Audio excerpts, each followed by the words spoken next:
Hello everyone and welcome back to another video. In today's video I'm going to show you how to fix something went wrong in 11 Labs.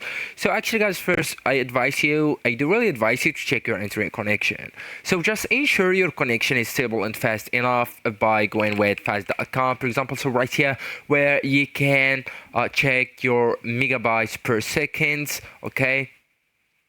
Also, you can try switching between the Wi-Fi and mobile data or to another Wi-Fi and avoid VPNs or firewalls that may block ElevenLabs servers.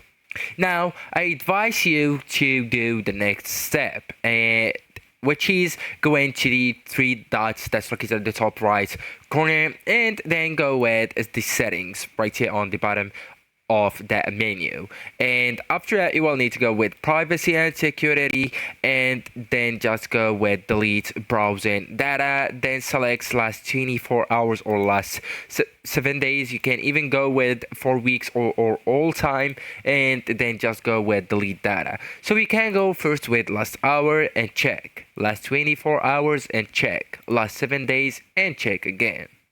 So after clearing, you will need to go back to the ElevenLabs page and just refresh it and log in again, okay? Also guys, you can try different browser or incognito mode. So some browser extensions interfere with ElevenLabs, so just use incognito or private mode or another browser like Chrome, Edge and Firefox. So actually guys, that's it. This is the end of the video. Thank you so much for watching and goodbye.